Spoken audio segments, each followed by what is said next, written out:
भौजी के संगे बड़ा पेला पेली कोई चाह तरह लगा तरह पेले के जोश में आज भौजी का पेल का मुआ देबा का। तू समझा? हाँ नहीं तू समझा नहीं।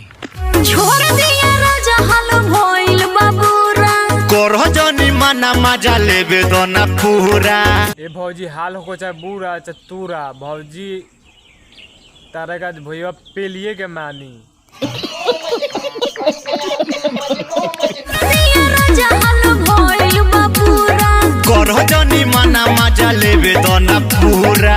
भौजी आज मन पूरा कोना लगता भैया के भैया इस तरह का पेल के अपना लड़िए पर टांगी।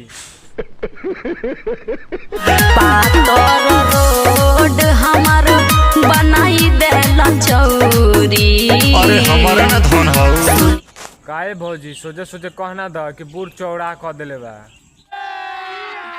अभी मजा आएगा ना।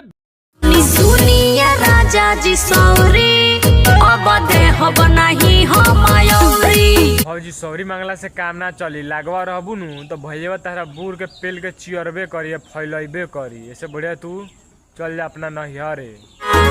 एही दतिया से जीव हमार जोरेला। तू मन भरे वाला चीज हो। अच्छा उनका दतिये से तार जीव जरेला अब पेलेला त मजा मिलेला। अच्छा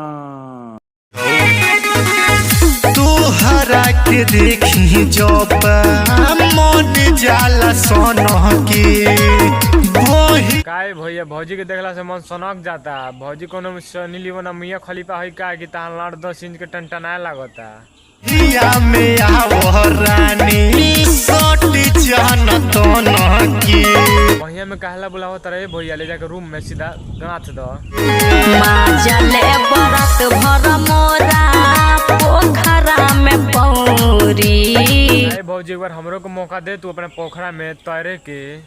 हम तो तैर लेती कि हम तो समझती कि गंगा नहा लेनी। अच्छा तो निशा सुनिए राजा जी सौरी अब देह बनाही हम मयूरी। काहे भौजी सॉरी काहे मांगत तारू भातार एकदम तारा ढोरी पले पेलता का। सुनिए राजा जी सौरी अब देह बनाही हम मयूरी। बच कर रहिए भौजी भैया कहता बिना ले ले छोड़ब ना पेली की तार गोड़ियो भवाए लागी। समझ रहे हो?